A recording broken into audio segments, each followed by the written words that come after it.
Programa Novo Alvorecer, trazendo boas novas para você. Uma realização Assembleia de Deus de Caratinga. Meus irmãos, a paz do Senhor, é um privilégio estarmos aqui mais uma vez, adentrando a sua casa, para juntos falarmos da Palavra de Deus. Esse é o seu programa Novo Alvorecer, um programa da Igreja Assembleia de Deus, da Rua Princesa Isabel, número 52. Hoje nós vamos estudar a lição de número 10, que tem o título Só o Evangelho Muda a Cultura Humana. Nós vamos para um breve intervalo e voltamos já já.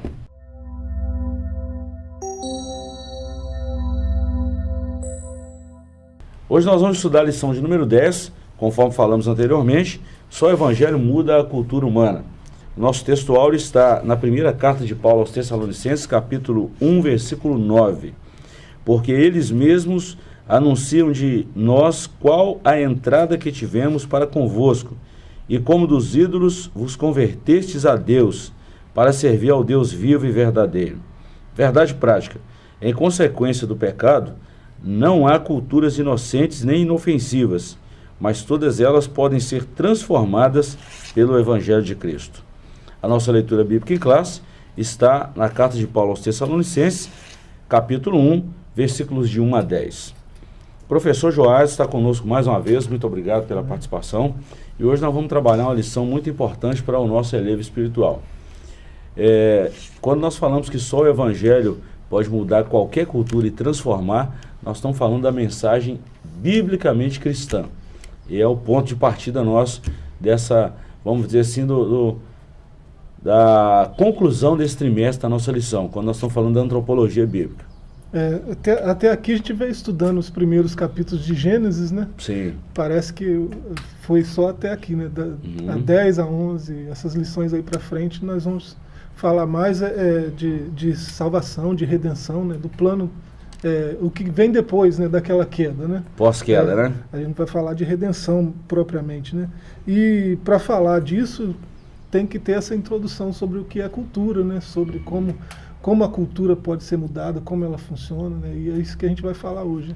Tá, só de uma forma introdutória mesmo, até mesmo no nosso direito, na nossa Constituição, vamos falar assim, né? A nossa cultura, como a cultura de todas as nações, serve de um parâmetro de decisão judicial. Se não tiver as formas legais, se não haver prova e se não haver um contexto ali em que ambos estão pleiteando alguma coisa, a cultura ela serve num ponto decisivo de um ponto de vista judicial. Isso é muito bacana. Claro. O tão forte que a cultura Você vê como que a cultura conta, né? Exatamente. Introdução. Na lição de hoje, estudaremos a cultura humana através do prisma da Bíblia Sagrada.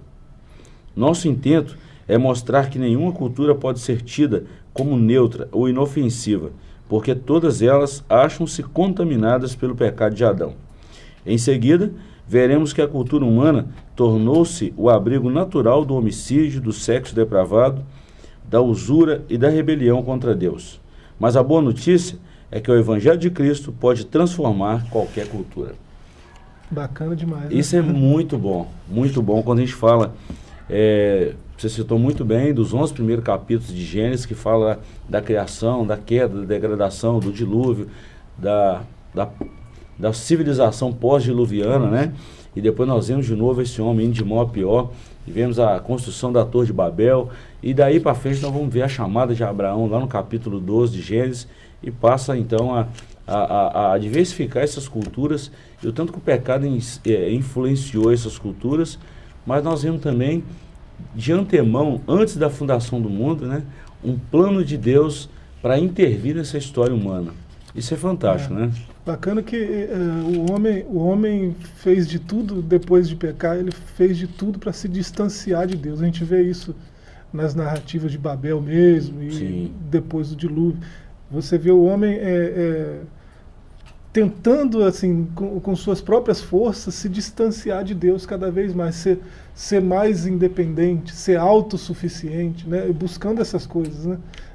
E em contrapartida você vê Deus traçando um plano de salvação, né? Deus correndo atrás do homem, né? Deus tomando a iniciativa de resgatar, né? de trazer o homem de volta, de ter aquela amizade restaurada, né? Então É muito interessante isso. A boa nova do Evangelho está aí, né? O Evangelho, que é essa boa notícia, né?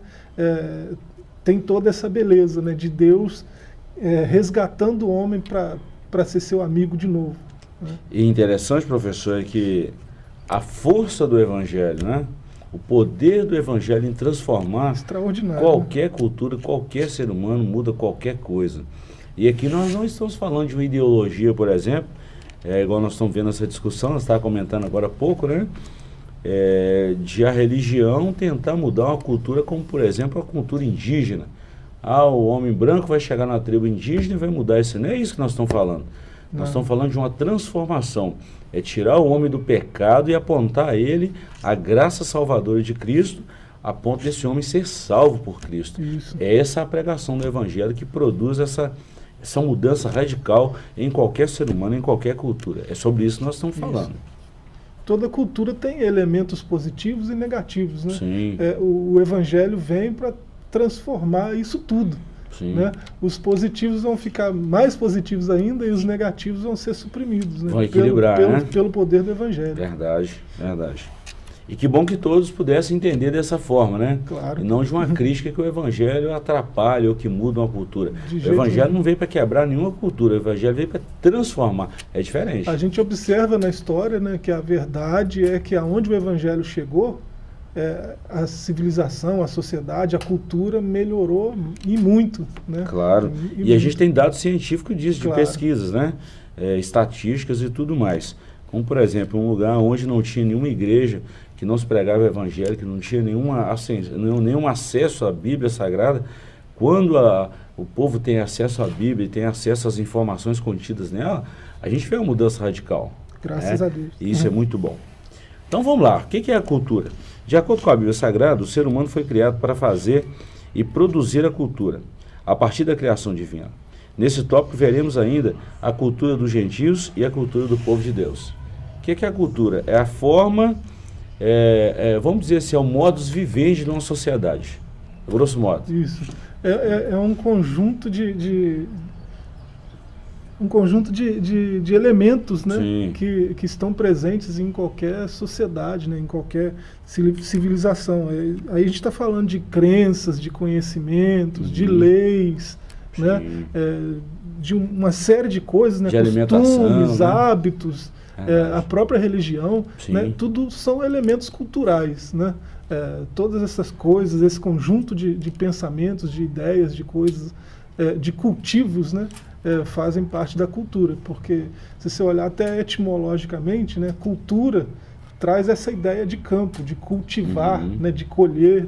Né? Então, no começo, você vê lá em Gênesis 4, né, a cultura era arar o campo, cuidar da terra e colher. Né? Isso era cultura. Né? Mas isso foi evoluindo. O homem percebeu que ele pode cultivar outras coisas, ele pode cultivar a própria mente. Né? Ele pode fertilizar a mente com coisas, como a gente falou, tanto positivas quanto negativas. Né? Você vê no Evangelho, por exemplo, o Senhor falando coisas do tipo, a boca fala do que o coração está cheio. Né? Então você cultivou um monte de coisa aqui dentro, né? E depois você vai lançar isso como sementes mesmo para fora. Né? Fala do que o coração está cheio. Então você tem uma cultura aqui. Né?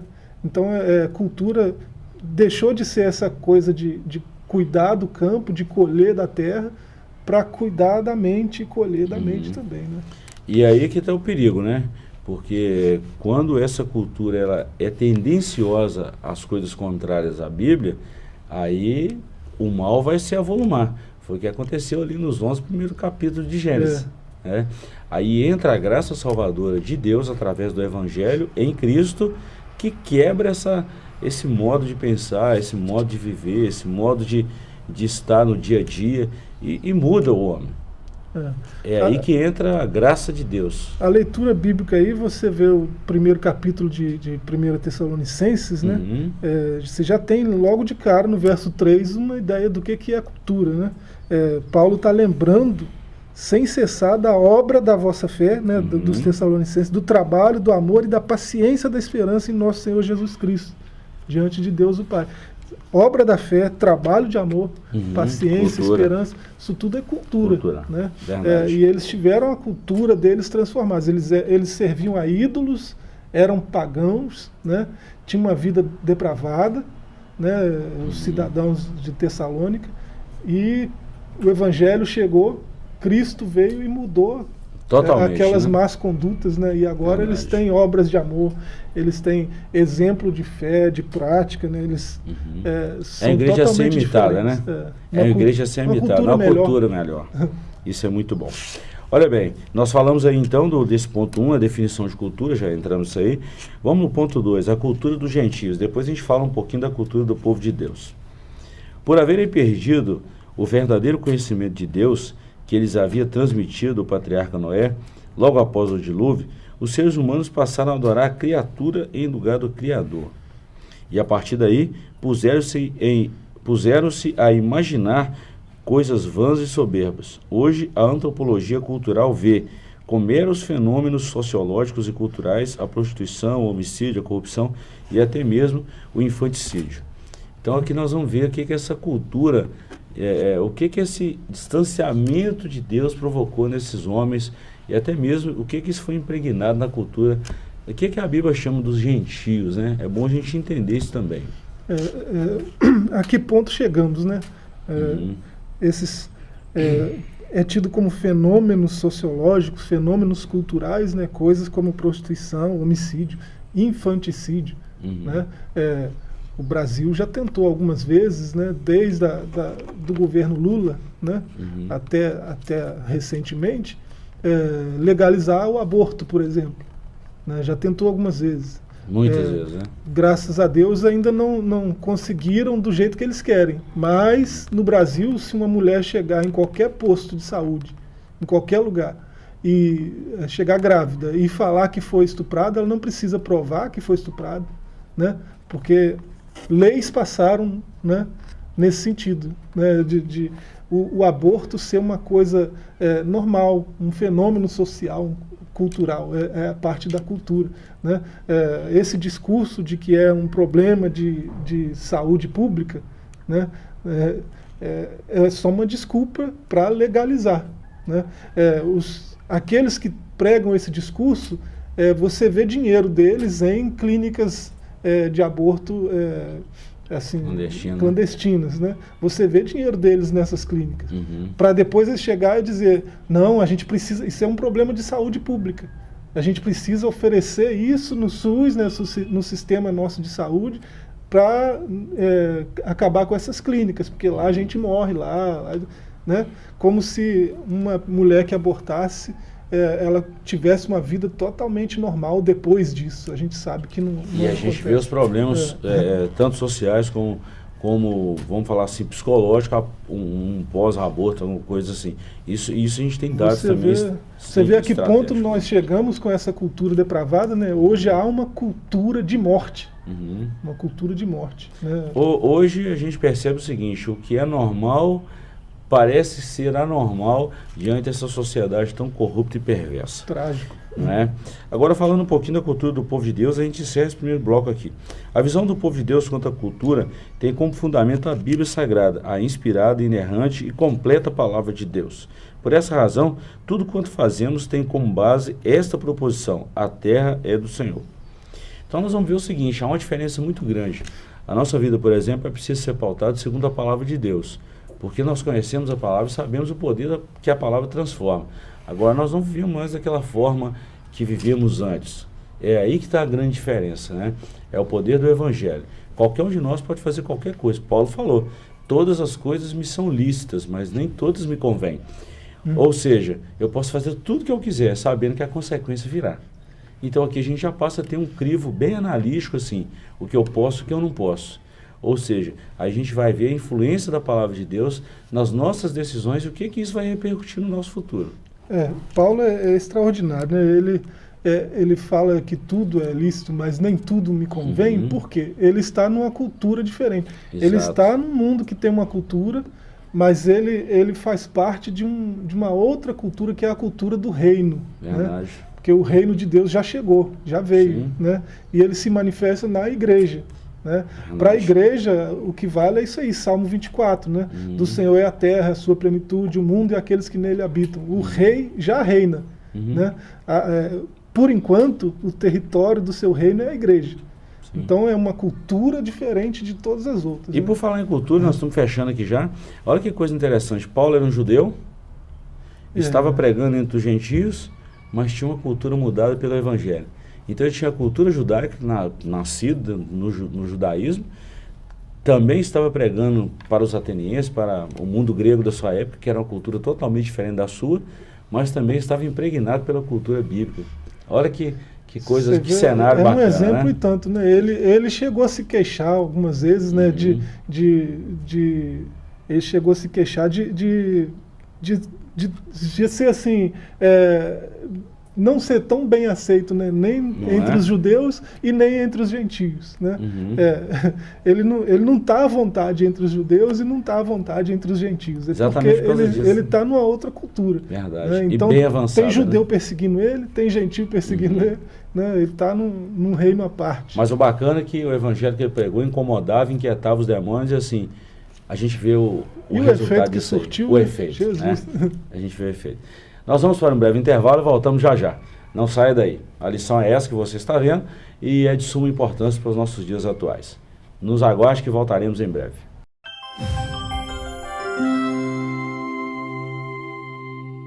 Olá, irmãos, estamos de volta. Esse é o seu programa Novo Alvorecer e queremos te passar a nossa agenda semanal. Geralmente, às terças-feiras, nós temos o estudo da Palavra de Deus. Às quintas-feiras, nós temos o nosso culto de pregação e louvor a Deus. E aos domingos pela manhã, nós estudamos essa lição que estamos comentando aqui neste canal abençoado. Queremos aproveitar e mandar um abraço a todos os nossos telespectadores, nossos ouvintes, aqueles que nos ouvem, né, professor? Nós queremos mandar um abraço apertado, um abraço carinhoso e dizer que você é muito especial para nós. E domingo à noite, a partir das 19 horas, nós temos um culto de louvor e pregação da Palavra de Deus. Então nós queremos aqui te convidar a estar conosco em uma dessas reuniões, às terças às 19h30, às quintas às 19h30 e domingo em 2 horários, às 8 da manhã e às 19 horas, para a gente louvar e cultuar o nosso Deus. Pois bem, nós vamos estudar o capítulo 2 dessa lição, uma cultura dominada pela iniquidade. Então nós fazemos uma diferença aqui primeiro, o que é a cultura? A cultura dos gentios é a cultura dos servos de Deus, né, do povo de Deus. E agora nós vamos falar de uma cultura que foi dominada pela iniquidade. O homem foi posto no Éden para lavrar a terra e fazer a cultura. A partir daí a criação divina. Mas, devido ao pecado, toda a cultura humana pôs-se contra Deus. Eu fico pensando, professor, o o estrago que o pecado fez no homem?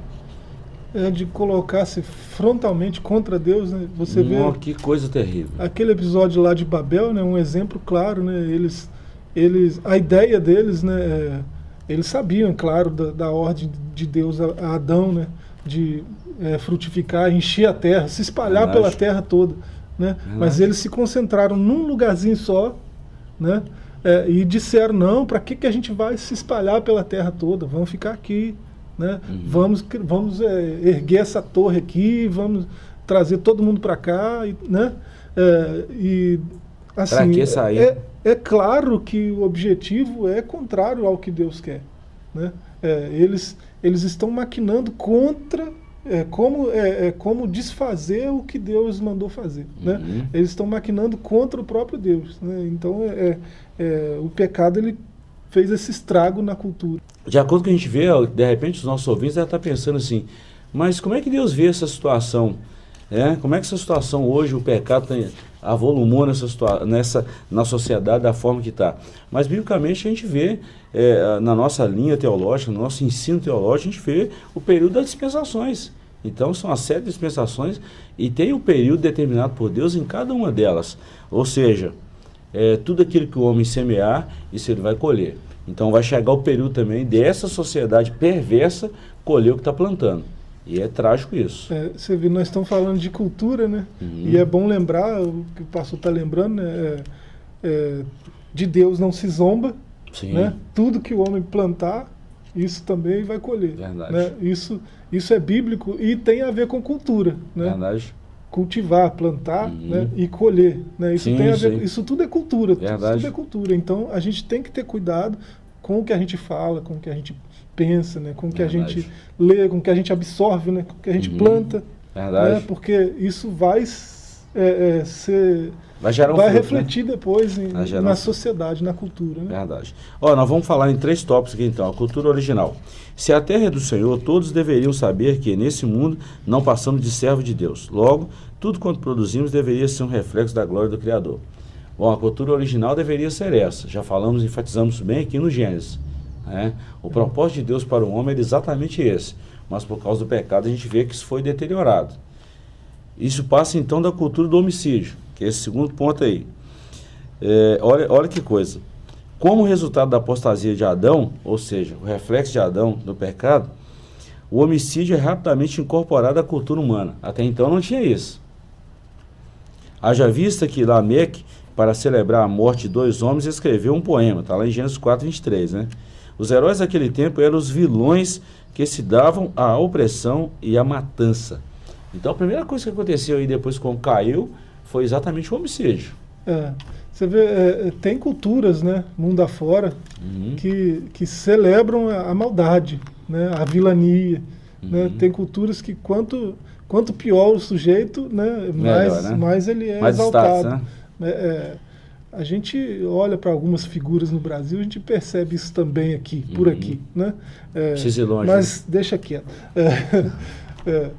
Você vê esse reflexo cultural, né, do pecado, né, por causa do pecado, você vê a maldade, né, essas coisas se alastrando na cultura humana desde a queda.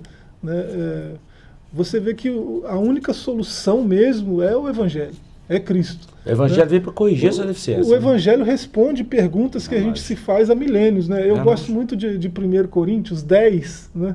Gosto demais, é um texto que eu tenho estudado há algum tempo, e no verso 31, é até citado aqui, né? Responde uma pergunta que a gente se faz há séculos. Né? Não está em forma de resposta, tá? Quer comais, quer bebais, quer façais qualquer outra coisa, fazei tudo para a glória de Deus. Isso responde uma pergunta antiga, né, que é sobre o propósito. Né? De onde vim, por que eu estou aqui, né? Por que eu estou aqui, por que eu nasci, isso é uma pergunta ótima. Né? E a resposta está aqui em 1 Coríntios 10, né? Para a glória de Deus. Tudo isso né? deve... A gente existe para a glória de Deus. Verdade. Né? Então, qualquer coisa que a gente faz deve glorificar a Deus, já que nós estamos numa cultura de reino. Saiu disso aí, é procedência do mal. Então a gente tem que pensar assim, né? Mas olha bem, depois dessa cultura do homicídio, você já frisou isso muito bem, vem a cultura também do erotismo.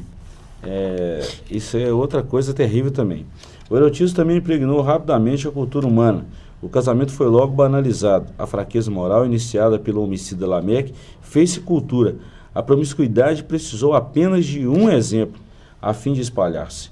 Que Deus tenha misericórdia de nossa geração. Fico pensando o tanto que o casamento foi banalizado, o tanto que as coisas de Deus foi banalizado. Até quem diz que esse casamento nosso é de uma cultura judaico-cristã e desce o bambu mesmo falando coisas absurdas. Mas a gente vê que, já falamos isso aqui, se quer destruir uma sociedade, destrói o núcleo que é a família. E outras pessoas já lutaram grandemente, fortemente contra isso. Agora, observe que isso é uma cultura maligna. Isso é uma cultura assim que foi influenciada pelo pecado e que trouxe resultados negativos assim ao extremo com relação a isso. Você vê essa ideia que a gente já falou até em outras lições aqui, da cultura de morte, né? A gente tem falado disso aqui. Né? Essa cultura de morte que impera hoje na sociedade em geral, né? ela sobretudo, ela quer destruir a família, antes de qualquer coisa. Porque a família é onde nasce a vida. Né? É no casamento que a vida se prolifera, frutifica. Né? Então, se esse núcleo, essa base for destruída, você não tem mais vida. Né? Então é uma cultura de morte. Né? E eles levam isso até a última consequência, que é a legalização do aborto, por exemplo. E assim, lá no começo da história, você já vê, né, esse padrão de Deus, né, um homem, uma mulher e sua prole, né, você vê lá no começo esse padrão já sendo desfeito, desconstruído. É uma coisa tão óbvia, né? Com Caim, né, você vê ele desconstruindo, e já casa não com uma só, né, e depois teve patriarcas, né, tá falando de cultura judaico-cristã, teve patriarcas que entraram nessa de casar com várias esposas. E trouxe uma consequência muito grande. Muito grande. Para a gente fechar esse bloco aqui, a cultura do consumo irrefreado. Nós estamos vivendo uma sociedade consumista, e a Bíblia também já falava sobre isso. A cultura do mundo pré-diluviano, quanto ao consumo desenfreado, em nada diferia da nossa. Naquele tempo, as pessoas já tomadas pela apostasia não faziam outra coisa senão comer e beber. É um exemplo da cultura desenfreada do consumismo.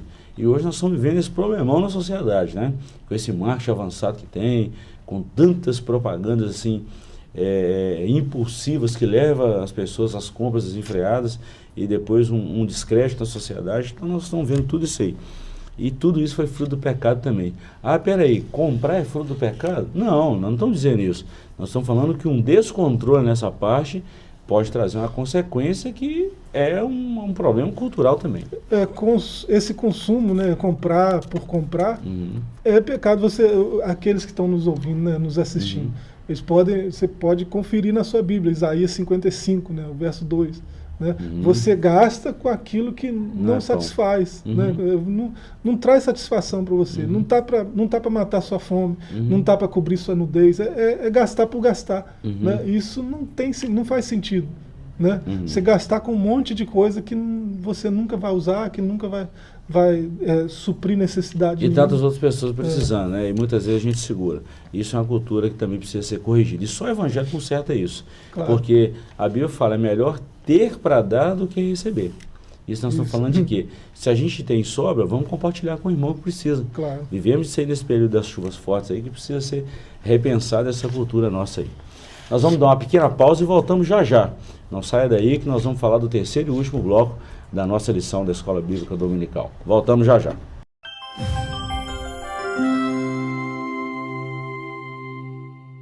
Estamos de volta com o programa Novo Alvorecer. Esse programa é um programa da Igreja Evangélica Assembleia de Deus, situada na Rua Princesa Isabel, número 52. Queremos aproveitar, professor, e fazer um lembrete aqui aos nossos ouvintes, que essa semana agora é uma semana que se comemora a semana do Dia Internacional da Mulher. E a nossa igreja está com uma programação especial. Na quarta-feira teremos um evento especial. No sábado pela manhã teremos um evento super especial, um evangelismo, que acontecerá lá na Praça das Palmeiras. Nós queremos convidar você a participar conosco, tá? Vai acontecer de 9 às 12. E no domingo à noite, um grande culto de louvor e pregação da Palavra de Deus, direcionado a esse público maravilhoso que é o público feminino. Então nós queremos de antemão dar aí os nossos parabéns às mulheres pelo Dia Internacional da Mulher, tá? Fica aí o nosso abraço bem carinhoso e o nosso parabéns a todas as mulheres que enfeitam as nossas igrejas, né, professor? Mulher, a gente está falando de vida aqui, né? De vida, né? Cultura de morte, deixa isso para lá, né? Vida começa na mulher, né? Verdade, então, verdade. Então vai aqui o nosso carinho especial ao nosso público feminino, as mulheres que compõem aí, que ajudam a pregação do Evangelho. Isso é muito bom. Então nós queremos te convidar a estar conosco nesse evento. Nós vamos falar do ponto 3 aí da nossa sessão, capítulo 3, o Evangelho que transforma. Nós vamos dividir isso também em 3 tópicos. Primeiro, Jesus nasceu num contexto cultural. Isso aqui não precisa nem explicação, né, professor? Jesus nasceu numa época em que o Império Romano dominava. Né? E assim, no ambiente onde ele nasceu, haviam 3 culturas, né, convivendo juntas, né, e todas elas em colapso. Né, digamos assim, conflito. Né, você vê a cultura judaica, né, ela estava deformada, porque nesse período, né, que a gente chama de período interbíblico, né, os 400 anos ali, que foi na época que Jesus nasceu, né, depois do silêncio profético, né, a gente vê a cultura judaica, ela sofreu muito. Né, ela foi influenciada pela cultura grega. Né, você vê o esforço dos macabeus, por exemplo, né, para tirar a cultura grega de dentro da cultura judaica, né? E você vê guerras por causa disso, né? E no momento que Jesus nasceu, isso já está tudo misturado, já está tudo embolado ali. Já tem cultura judaica, cultura grega, cultura romana, tudo misturado, tudo num lugar só. Né? Aí vem Jesus com a nova cultura do reino dos céus. Jesus vem com a cultura do reino. Nossa, pai, o reino já chegou, já veio. Verdade. Interessante que a gente sempre cita, né? Fala de citações do apóstolo Paulo. Paulo fala isso de uma forma bem assim, bem enfática, que Jesus nasceu na plenitude dos tempos. Olha só. Eu fico fascinado com esse escrito de Paulo, porque foi na hora certa que Jesus nasceu, onde a cultura grega havia, vamos falar assim, os gregos já tinham saído do poder, mas a cultura grega estava em alta, tanto é que o Novo Testamento foi escrito todo em grego. Né? E tem muito de filosofia grega. Muita filosofia, mas tinha a força romana. Ou seja, tinha as legiões dos soldados romanos que facilitou a pregação do evangelho. Então, por um lado, a cultura grega predominava, né? Todo mundo antigo falava praticamente o grego koiné, mas tinha também a força romana que, com suas legiões, eles guardavam aqueles caminhos, etc. Então, isso favoreceu muito. As perseguições, que muita gente acha que foi isso foi uma fatalidade. Não. As perseguições do Império Romano com relação à igreja, isso provocou um crescimento do evangelho. Isso foi por um lado triste, né, que a perseguição, muitas pessoas morreram, mas por outro lado foi vantajoso, que quanto mais aumentava a perseguição, mais o evangelho se propagava. E até assim, a perseguição assim, ali em Jerusalém, na Judéia, ali naquele miolo, né, levou eles a se espalharem. Verdade. Né? O evangelho foi para o mundo. Tomou outra forma, né? E é interessante que a gente está falando da transformação da cultura pelo evangelho, né? Você vê que a gente fala que Jesus nasceu no meio dessas três culturas aí, e ele trouxe a cultura do reino para mudar isso tudo, e ele tirou proveito, ele não veio para destruir essas culturas, que o que acusam os cristãos, né? O que acusam os missionários de fazerem, que é destruir cultura. Isso não existe, né? A cultura do reino, ela melhora a cultura local, ela melhora a sabedoria grega, né? A filosofia grega, o idioma grego, né? A língua grega, ela foi aproveitada por Jesus para espalhar o evangelho. Eu vou te dar um exemplo disso aqui que você está falando. Os próprios gregos, tem um texto de João agora que eu não me lembro o capítulo, mas tem um texto em João que os próprios gregos foram ver Jesus. Isso. Os próprios gregos foram lá, pessoal, nós vamos lá ver que cultura é essa que esse homem está falando, que modus operandi, que modus vivendi é esse que esse homem está falando, porque a informação que nós temos aqui onde a gente está é que esse homem vem falando de uma forma totalmente diferente dos nossos filósofos. Então eles foram lá para ver essa cultura que Jesus ensinava, a forma que Jesus falava. E o evangelho transformou a vida deles. E os próprios judeus, né? Muitos líderes judeus, né? Admitiram, ninguém jamais falou como ele. Soldados romanos falaram isso. A guarda pretoriana. Por que vocês não prenderam? Porque a gente nunca ouviu ninguém falar daquele jeito. Olha bem, quando a gente fala... É bom a gente falar que muitas vezes o nosso ouvinte vê esses termos na Bíblia, né? Por exemplo, a guarda pretoriana. A guarda pretoriana é como se fosse hoje a Polícia Federal, a guarda de alto escalão do Império Romano. Então Paulo teve acesso a essa guarda pretoriana e pregou o evangelho a eles. E não há dúvida que muitos da guarda pretoriana, que é alto escalão, aceitaram Jesus. Claro. Então isso é interessante. Então nós já falamos também que o evangelho transforma qualquer cultura, e nós já mostramos isso, que o próprio Jesus, o próprio apóstolo Paulo, Pedro, Timóteo, Apolo e tantos outros pregadores da palavra de Deus, ensinadores cristãos, fizeram isso, né? E nós estamos falando não só a Bíblia, mas se a gente for olhar os pais da igreja, por exemplo, Agostinho e tantos outros aí, a gente vê a força que esses homens tiveram, a contribuição deles na cultura através do evangelho. Isso é muito bom. Agora, encerrando aqui, professor, vamos falar dos crentes em Corinto. Você citou aí Coríntios 10, né? O tanto que o evangelho, o poder do evangelho mudou a situação na cidade de Corinto. Uma cidade que era conhecida pela sua depravação sexual, pela sua cultura maligna, que era uma cidade portuária, né? Uma cidade marítima. Mas quando o evangelho chegou lá, o tanto que o evangelho mudou a Corinto. Tanto é que Paulo escreve 2 cartas.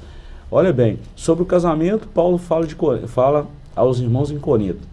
Sobre os dons espirituais, Paulo também fala da igreja em Corinto.